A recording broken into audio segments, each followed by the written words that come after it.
Hey, what's up guys? So in my previous video I did a niche research on Mother's Day t-shirt designs and I came across this style of designs for various sub niches of Mother's Day, and I really like this style, half leopard or cheetah print and half kind of like a text. And it's not only just simple monochromatic black text, we also had just multicolor text like that. So I really like this kind of style, and in this video I'm just going to show you how you can create this kind of text and this kind of graphic design, simple text based shirts but with a twist or a touch of this leopard style sports or print. So guys, if you are interested in that, let's get started.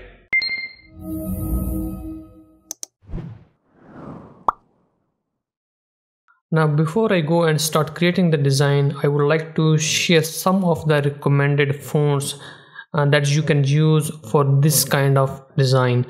So one of the famous font is this Bebas New. It's available on Google Fonts, so you can just search it there, and it's kind of like a thick and tall font. It has several weights, I guess, but if you find out maybe some other similar style of font, you can use that as well.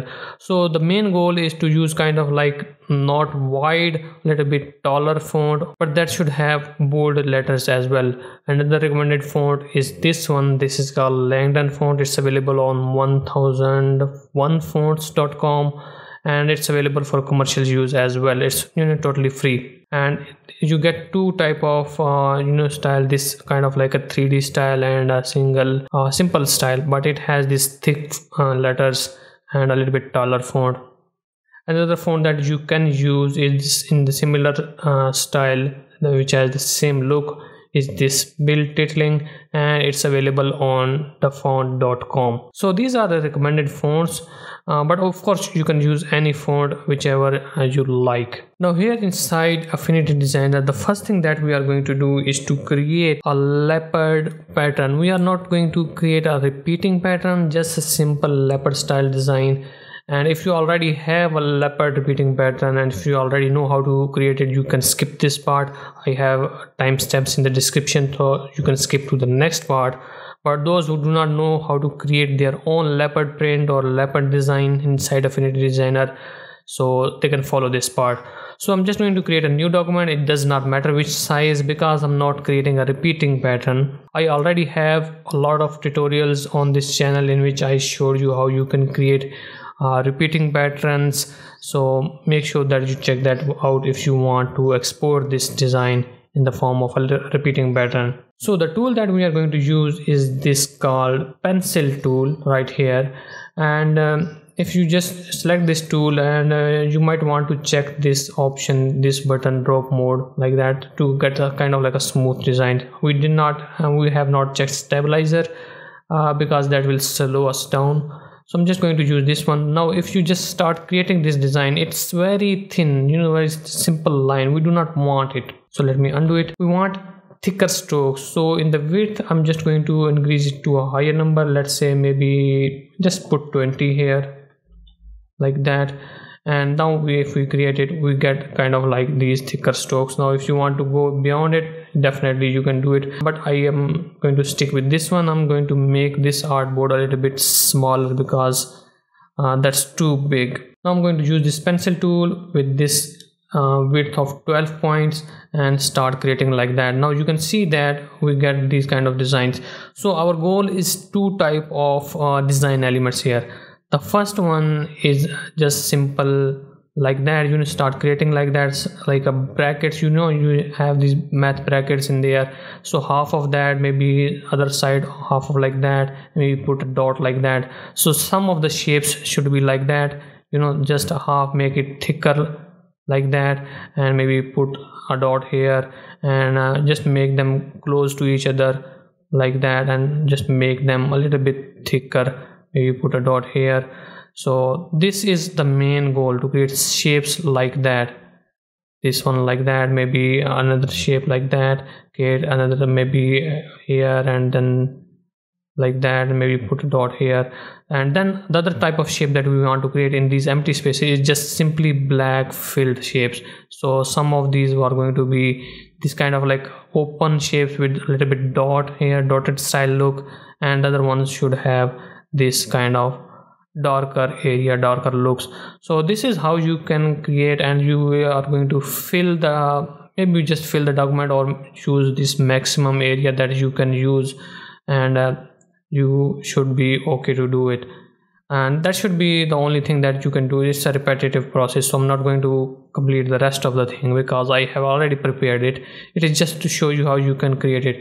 So once your main black kind of like designs are ready like that, and you are going to fill the rest of the document, I would recommend that you should do it. So this is the upper layer of our design, so I'm just going to select all of them and group it into a single group. Then I'm going to use the pencil tool again, and this time I'm going to change the color, stroke color, keep the same stroke width but change it, maybe make it lighter like that. And now we are going to fill these empty areas which we have like that. So I'm just going to fill it like that, and once you create the first one, just bring it below the group, not outside, just bring it here. So just bring it below the group and it will look like that.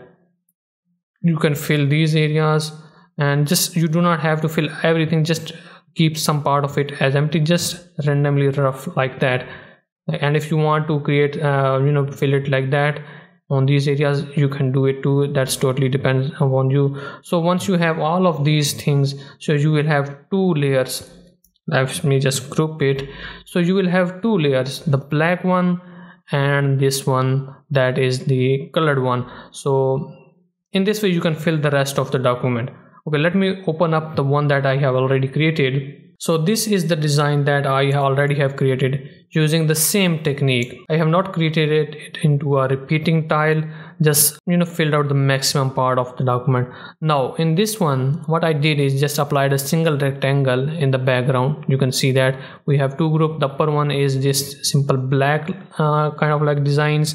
The lower one has this colored designs, and inside it you can see, if I select any one of these, you can see that it's simple stroke color. We do not have any fill, we have stroke color to it. Now we can use it in our text-based design. Now before I do that, there is one thing that I would recommend, and that is to convert these strokes into just expand them.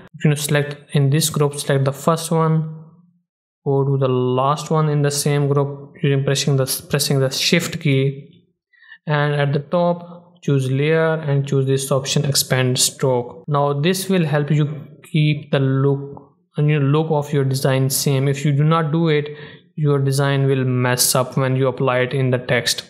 In the same way, I'm going to go into this black group, select the top one, go down and select this last one like that, and then choose the option layer and expand stroke. So there is one thing that I would recommend here, and that is to merge all of these curves. You have these multiple paths or multiple curves inside the group, so merge all of them into a single curve. That will help you change the color when you apply it on the text. So I'm going to keep this whole text, all the curves selected within this black group, and choose this option add, and it will just add all of them into a single curve, and it will just help me change the color later on. The same thing I'm going to do is in this lighter version, the lower ones, select all of these curves inside it like that and add them together to get a simple look. Now we do not need these groups, we can just simply export, bring it out of it and delete these groups. Now we have simple just two layers to work with, and a third one as a background. So this is how I would recommend that you should use this kind of design, or at least convert this design into this format to use in this text type of design that we are going to create. Now here is a tip, guys. I would recommend you to save this one as a separate, keep the original one which has these strokes without expanding, so keep that one as a separate file and save this one as a separate file, just to maybe make some changes in the future. Alright, now what we need is to cut it in half. We do not want these empty spaces in the outer sides of this background. So what I would recommend is just select that background and make sure that press the shift key and make sure that it cuts all of these things in the middle, maybe like that, and maybe position it like that. So it is just cutting this pattern, cutting these design elements. And then what you can do is select both of these curves at the top and make it a child of this background layer, and this way it will give you this rectangular shape that we can use in our design. So this was just creating this pattern look. Now we are going to use it in our text design. So for the t-shirt design, I'm just going to create a new document, and this is the size that I usually work with, and then I'm going to press create. Now I want to create a text first, so I'm just let me just use this one, and let me just put the first letter M, scale it up a bit like that, and change its font to one of the fonts that I recommended. I would recommend to use it on a single letter, then apply it on a different letter. So letter to letter, don't create a complete word and then try to apply it. That will be slightly tricky, although you can do it, but it will be slightly tricky to adjust your design later on. So our first letter is ready, and then I'm going to select this rectangle with the pattern, copy it and bring it here in our document. Now all I have to do is just make it a child of this first letter, and you can already see that we are getting that look. Now if you want to scale it down, I would recommend you to press shift key to keep the proportions right, and maybe fill it with half like that. That totally depends upon you. Go inside this letter and maybe fill it partially like that. That totally depends upon you how you want to see your design. So our first letter is ready, and as you can already guess, the rest is just copying this one and repeating, changing the letters. So I'm going to press Ctrl J to copy it, bring it here. Let's just change it to letter A like that, and then maybe select both of these because I'm just going to type mama, and then bring it here like that. So our design is ready. Now you can easily change these letters. So the first one, I'm going to change it maybe to, let's say, slightly reddish type of thing, maybe be like that, and maybe change this A1 to a little bit different with that's M, that's not A, so maybe like that. Change this one to kind of like a greenish thing like that, and maybe change this one to a lightly, let's say, kind of bluish, darker bluish, or whatever suits it. Now this is how you can create. Now if you want to change the color of the pattern, that's very easy. All you have to do is go into any of these letters, it does not matter which one, and just select whatever you want to change. So let's say if I want to change this darker orange, I do not want it, let's say I do not want it, so I'm going to select that rectangle in the select tab at top. I'm going to go to select same and choose fill color, and if you do not want to see these blue outlines, all you have to do is select this hand tool and then change the color in this fill option.